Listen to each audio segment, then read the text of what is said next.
우리가 금요일마다 살펴보고 있는 여호수아서는 하나님의 백성 이스라엘이 하나님께서 약속하신 가나안 땅을 정복하는 과정과 그 정복한 땅을 각 지파별로 분배하고 있는 내용입니다.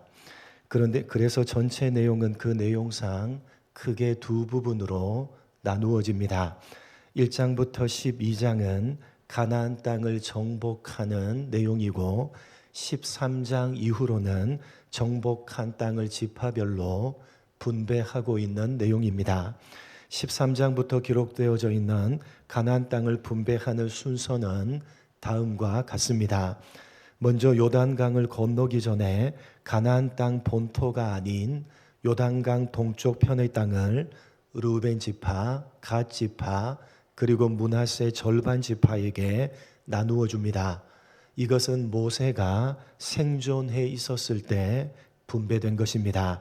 그리고 난 이후에 요단강을 건너서 요단강 서쪽 편의 땅, 즉 가나안 땅 본토를 정복하기 위해서 전쟁을 벌이는데 그것이 12장까지의 내용입니다. 그렇게 12장까지 전쟁을 벌여서 가나안 땅을 차지했지만 아직 미처 정복하지 못한 땅이 남아 있었습니다.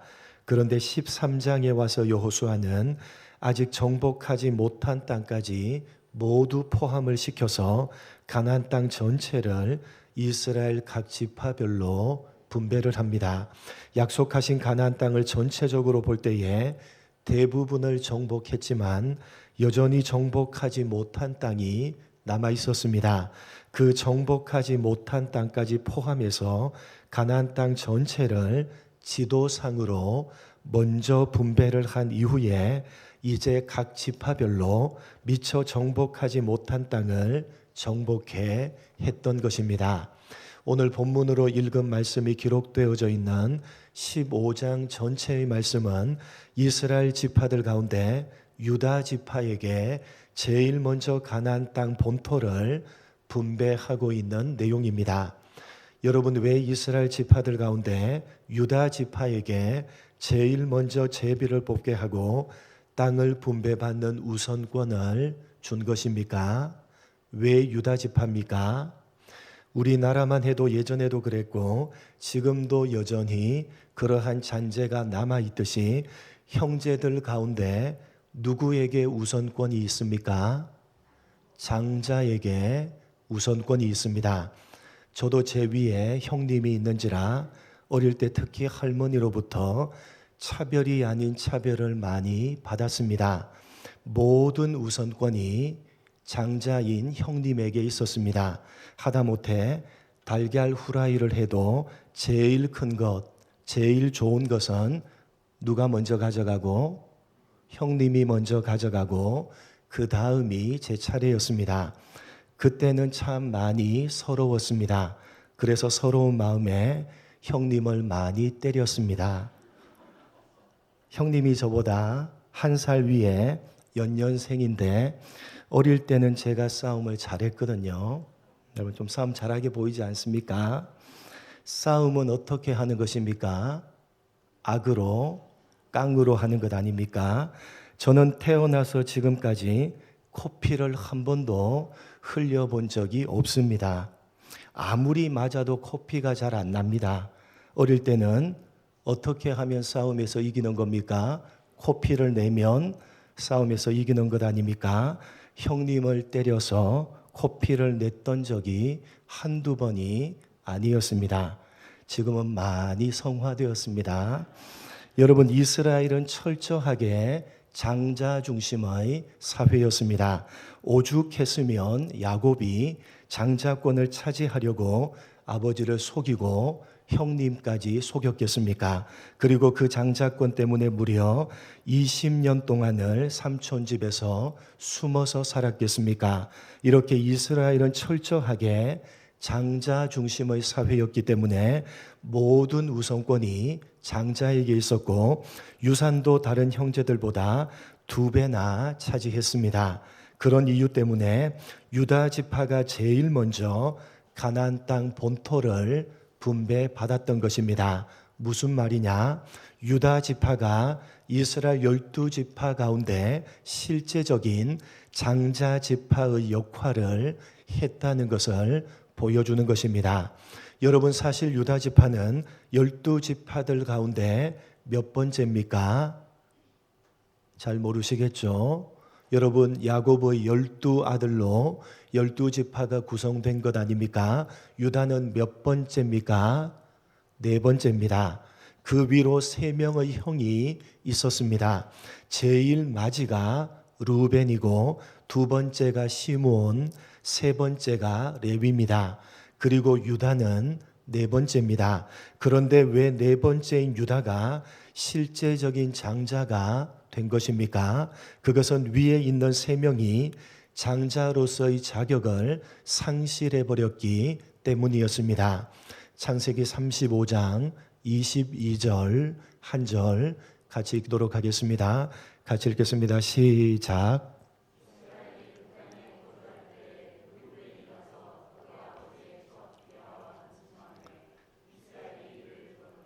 사실 이스라엘의 장자는 르우벤이었습니다. 그가 어떤 일을 저질렀습니까? 르우벤은 아버지 야곱의 철인 빌하와 동침해버립니다. 그래서 창세기 49장 3절 4절에 이렇게 되어져 있습니다. 창세기 49장 3절 4절 같이 읽겠습니다. 시작.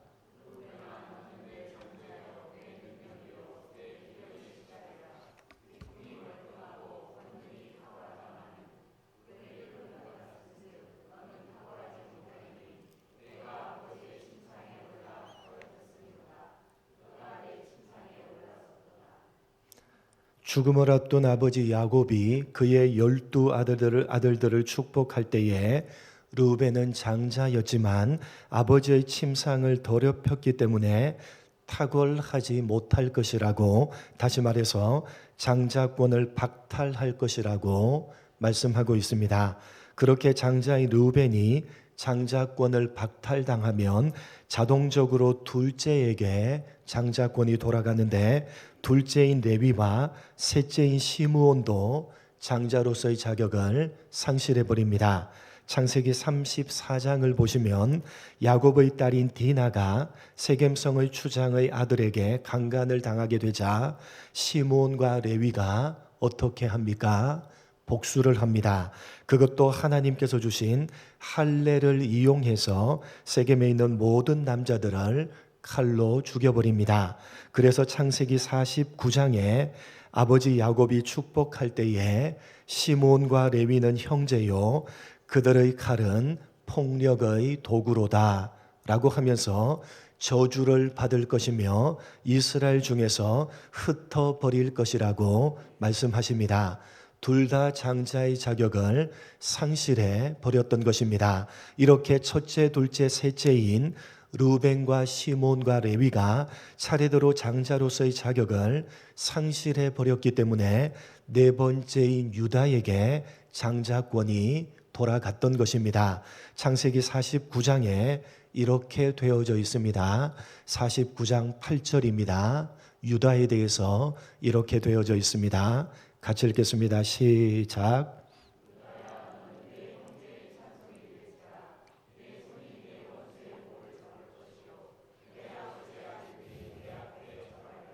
내 아버지의 아들들이 네 앞에 절하리로다. 장자권이 유다에게로 돌아갔다는 것입니다. 그래서 이스라엘이 가나안 땅 본토를 분배할 때에 제일 먼저 유다 지파에게 우선권을 주었던 것이고, 분배받은 땅을 살펴보면 12지파들 가운데 가장 넓은 땅이요 가장 중요한 땅을 분배받았다는 사실을 알 수가 있습니다. 여러분 15장을 읽어보시면 유다 지파가 받은 땅을 상세하게 기록하고 있습니다.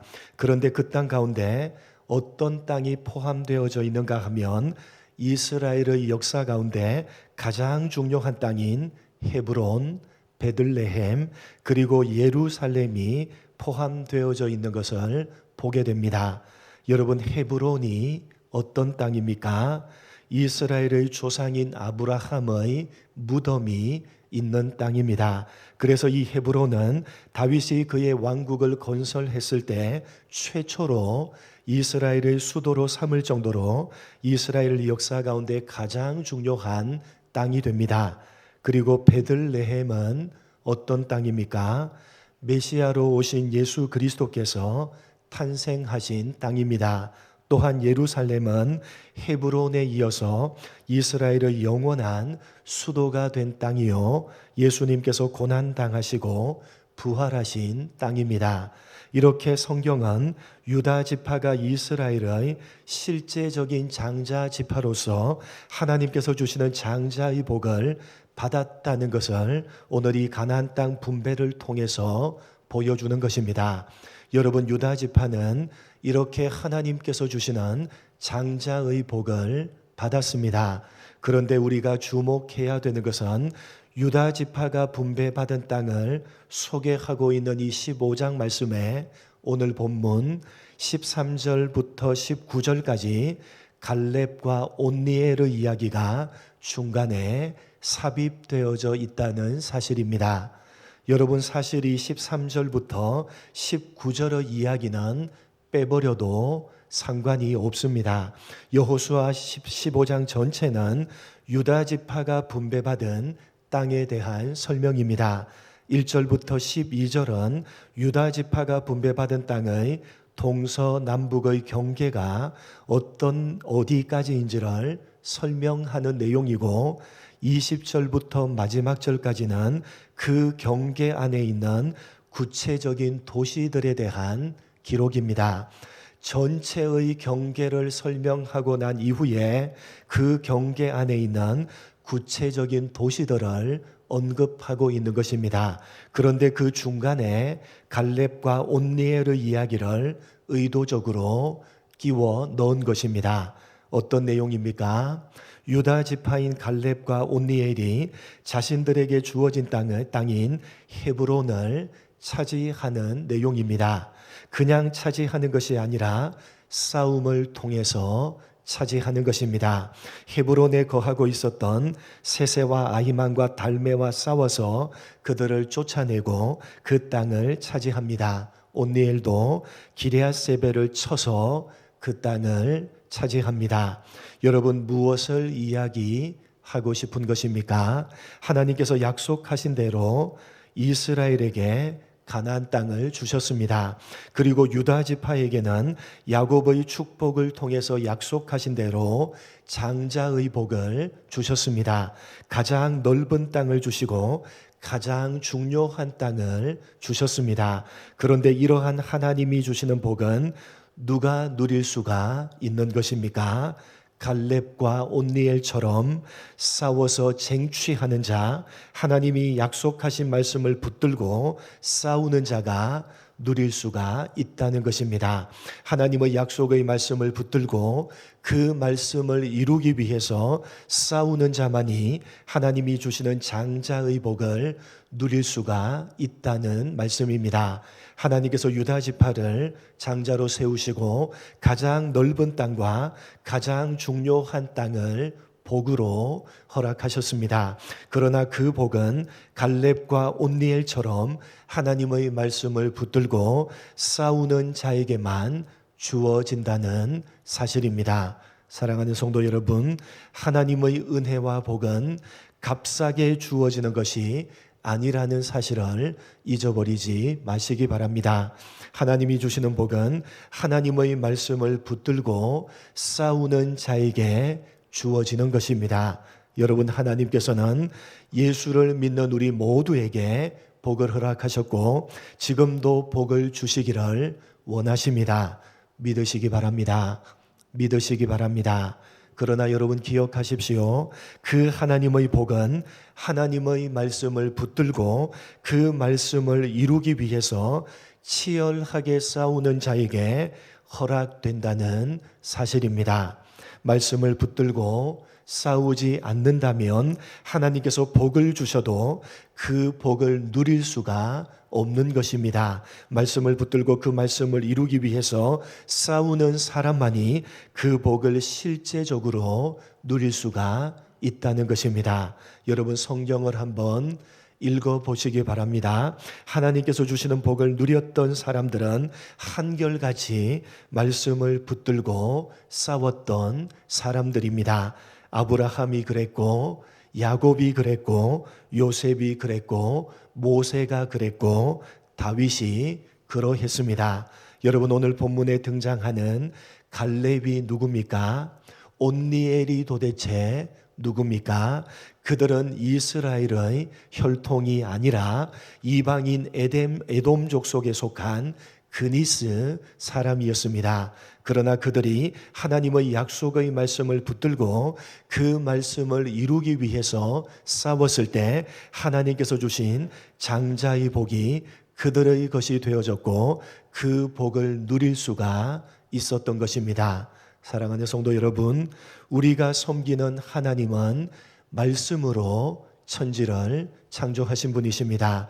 그래서 하나님의 말씀은 곧 우리의 현실입니다. 여러분, 우리라는 존재가 어디로부터 생겨났습니까? 하나님의 말씀으로부터 생겨났습니다. 우리라는 존재가 말씀으로 존재하는 것입니다. 우리가 당면하는 모든 현실들도 말씀으로 존재하는 것입니다. 하나님께서 모든 천지 만물을 말씀으로 창조하셨습니다. 그래서 하나님의 말씀은 곧 우리의 현실입니다. 하나님은 말씀하시는 하나님이시고 그 말씀하신 대로 반드시 이루시는 분이심을 기억하시기 바랍니다. 여러분 하나님의 말씀을 흘려듣지 마시기 바랍니다. 이 말씀은 생명의 말씀이요 이 말씀은 곧 여러분의 현실임을 잊지 마시기 바랍니다. 하나님의 말씀을 붙잡고 그 말씀을 이루기 위해서 싸워가시는 여러분 되시기 바랍니다. 사모하는 마음으로 말씀을 받으시고 받으신 말씀을 붙들고 말씀대로 살려고 몸부림치시기 바랍니다. 그리하면 하나님께서 주시는 복이 여러분의 현실이 될 것이며 여러분은 그 현실 속에서 그 하나님의 복을 생생하게 누리게 되실 것입니다. 그것이 성경이 오늘도 우리들에게 하고 있는 약속입니다. 하나님께서 주시는 복을 여러분의 현실로 누리어 가시는 여러분 모두가 되시기를 주님의 이름으로 간절히 축복합니다. 하나님 아버지, 오늘 가나안 땅을 분배할 때에 유다 지파에게 분배하고 있는 이 장면을 통해서 장자인 유다 지파에게 가장 넓은 땅, 가장 좋은 땅이 복으로 돌아갔다는 것과 그 하나님이 주시는 복은 갈렙과 온니엘처럼 말씀을 붙들고 싸울 때에 주어지는 것이요 그때에 비로소 하나님의 복을 누릴 수 있다는 사실을 말씀해 주시니 감사합니다. 하나님 아버지, 하나님은 말씀하시는 분이시요 그 말씀대로 이루시는 분이시기에 하나님의 말씀은 곧 우리의 현실임을 잊지 아니하는 우리가 될 수 있도록